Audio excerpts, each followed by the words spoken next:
अर्तिकल्पितकल्पोऽयं प्रत्यर्थिगजकेसरी व्यासतीर्थगुरुर्भूया तस्मतिष्ठार्थ सिद्धये. Gajakesari stellar astrology நேயர்களுக்கு ஜோதிஷ Gajakesari doctor Acharya Harish ராமனின் அன்பான வணக்கங்கள்.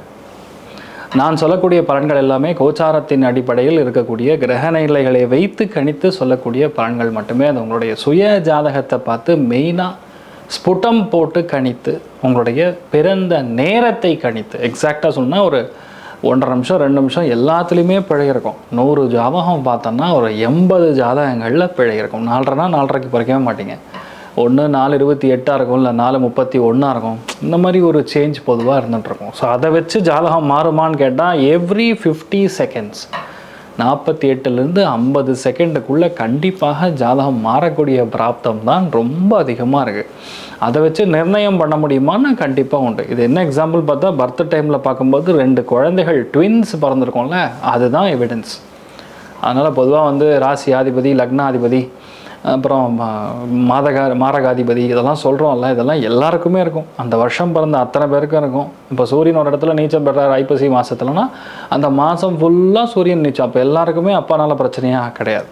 ஸோ என்ன சொல்ல வரேன்னா, டைமை ஃபஸ்ட்டு கரெக்ட் பண்ணிவிட்டு அதுக்கப்புறம் பார்க்கக்கூடிய ஜாதகம் தான் கரெக்டான ஜாதகம். அதற்கான பலன்கள் தான் கண்டிப்பாக நடக்கும். அது கணிக்கிற திறமையில் இருக்குது, அவ்வளோதான்.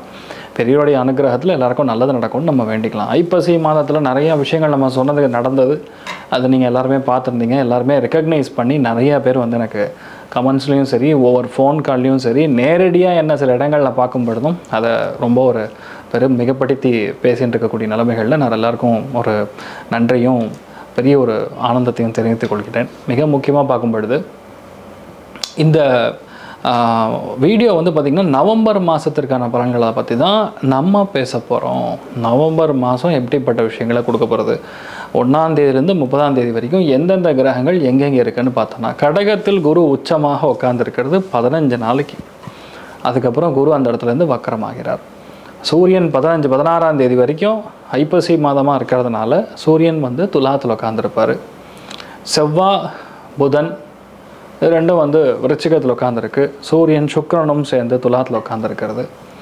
அதுக்கப்புறம் ராகு கும்பத்திலையும் கேது சிம்மத்திலையும் உட்காந்துருக்கக்கூடிய இந்த நிலைமைகளில் சந்திரனுடைய சஞ்சாரங்கள் every 2.5 days there is a சேஞ்சுங்கிற மாதிரி இருந்துட்டுருக்கு. ஸோ பேசிக்கலாக பார்க்கும்பொழுது இந்த ஒரு மாதம் எந்தெந்த ராசிகளுக்கு நல்ல விஷயங்கள் நடக்க போகிறதுனா, ஃபஸ்ட்டு விஷயம் நான் சொல்லிடுறேன். நான் சொல்கிறதுக்கு முன்னாடி உங்கள் ஜாதகத்தை எடுத்து கையில் வச்சுங்க. ஒரிஜினலாக உங்களுக்கு குரு வக்கரமாக இருக்கும் பட்சத்தில், இல்லை சனி வக்கரமாக இருக்கும் பட்சத்தில் எந்தெந்த இடங்களில் இருந்தால் நல்லதுன்னு சொல்கிறேன். அதாவது இந்த மாதத்தில் உங்களுக்கு நல்லது நடக்கணும் அப்படின்னா இதுக்கு ஒரு காம்பினேஷன் இருக்குது. மீனத்தில், விருச்சிகத்தில், கடகத்தில் ஒரு வேளை குரு இருந்தாலோ வக்கரமாக இருந்தாலோ அல்லது மகரத்துலேயும் வக்கரமாக இருந்தாலோ கண்டிப்பாக உங்களுக்கு நல்லது நடக்கும். அதே மாதிரி சனியும் சரி, கடகத்துலேயோ விருச்சிகத்துலேயோ மீனத்துலேயோ மகரத்துலேயோ ஒரு வேளை உங்களுடைய சனி வக்கரமாக இருக்கும் பட்சத்தில் உங்களுக்கெல்லாம் நல்லதாக நடக்கும், கெட்டதே நடக்காது. ரெண்டாக பிரிச்சிடலாம்.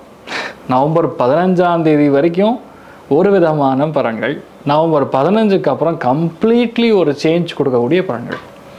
ஒருவேளை யாருக்கும் ஜாதகத்தில் வக்கரமாக எந்த கிரகமும் இல்லை அப்படின்னா 16ஆம் தேதி நவம்பர் வரைக்கும் உங்களுக்கு கோல்டன் ஈரா, கோல்டன் டைம்னு சொல்லலாம்.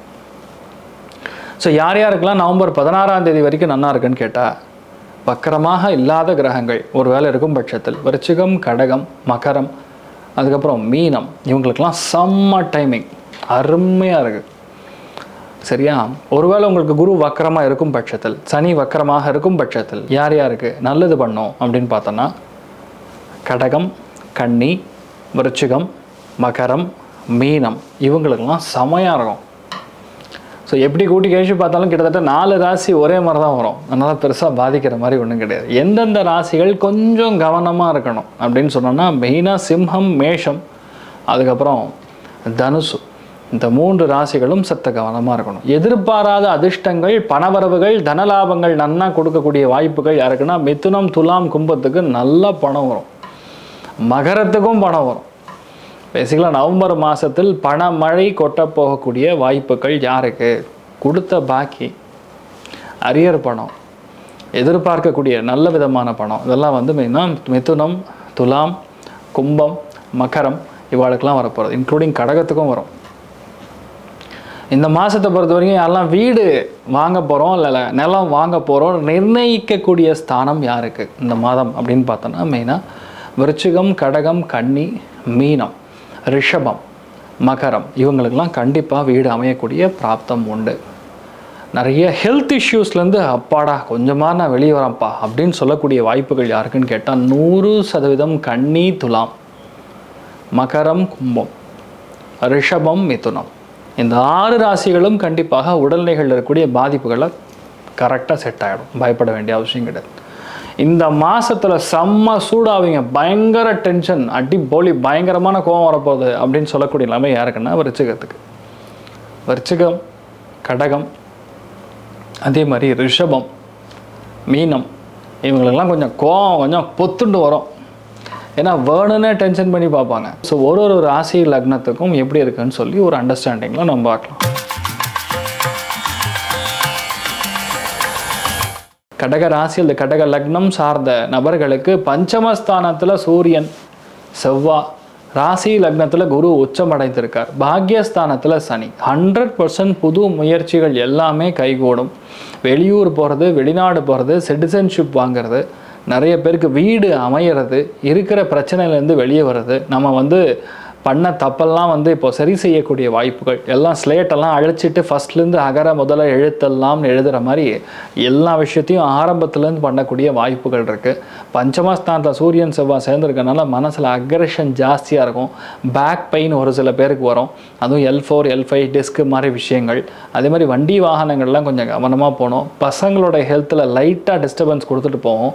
ஆனால் என்னென்னா வீடு, நிலப்பரங்கள், வாசல் சம்மந்தப்பட்ட விஷயம், அண்ணன் தம்பி சார்ந்த விஷயம் இதெல்லாம் கண்டிப்பாக உங்களுக்கு சாதகமாக முடியும்.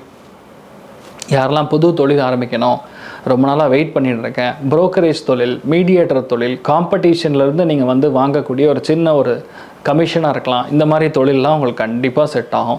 யாரெல்லாம் ஸ்போர்ட்ஸில் இருக்கீங்களோ, ஆர்மியில் இருக்கீங்களோ, நேவியில் இருக்கீங்களோ, அதே மாதிரி அரசியல் இருக்கீங்களோ, கவர்மெண்ட் உத்தியோகிகளாக இருக்கக்கூடிய நபர்களுக்கெல்லாம் சூப்பராக இருக்கும். மெயினாக கார்டியாலஜிஸ்ட்டுக்கு ஃபேண்டாஸ்டிக்காக இருக்கக்கூடிய ஒரு மாதமாக இந்த நவம்பர் மாதம் இருக்க போகிறது.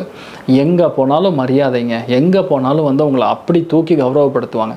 உங்கள் கோவத்தை மட்டும் அடக்கி வாசிக்கணும், ரொம்ப கோவப்படக்கூடாது. சில பேருக்கு கண்டிப்பாக கொலஸ்ட்ரால்னால பாக்ஸு, ரத்தமின் அதாவது சமச்சீராக இல்லாமல் இருக்கிறது, அதாவது சமநிலையில் இல்லாமல் இருக்கிறது, அதனால் பிபிலாம் ஃப்ளக்சுவேட் ஆகிறதுங்கிற மாதிரி கொஞ்சம் கடகத்துக்கு அதை மட்டும் பார்த்துங்க. மற்றபடி பெரிய பாதிப்புகள் நவம்பர் மாதம் ஒன்றுமே கிடையாது. மெயினாக மாணவிகளுக்கு கிளாஸாக இருக்குது. நீங்கள் என்ன நினைக்கிறீங்களோ அதுதான் நடக்கும், டென்ஷனே கிடையாது. பர்ஃபெக்டாக எல்லா விஷயத்தையும் பிளான் பண்ணி முடிக்கக்கூடிய ஒரு ஸ்தானம் உங்களுக்கு அற்புதமாக இருக்குது. பயங்கர நம்பிக்கை, எல்லாத்தையுமே என்னால் முடியுங்கிற ஒரு தைரியம், தன்னம்பிக்கை அபாரமாக இருக்குது. கலியுக காமதேனு கல்பவருஷம் மந்திராலய மகாபிரபு ஸ்ரீ குரு ராகவேந்திர சுவாமியுடைய அனுகிரக கட்டாட்சத்தை நீங்கள் பரிபூர்ணமாக எடுத்துக்கங்க. அவங்க கண்டிப்பாக நடக்கட்டும். சன்னியாசிகளை வழிபாடு செய்வதை விட்டு வேறு எதுவுமே உங்களுக்கு பரிகாரமாக மாறாது. சந்தோஷங்கிறது 70, பொருளாதார ஏற்றம் 90. கிளாஸாக இருக்குது. சர்வே ஜனா சுகினோ பவந்து, சமஸ்த சன்மங்களானி பவந்த்ரோணு கண்வந்து. ததாஸ்து. நன்றி, வணக்கம்.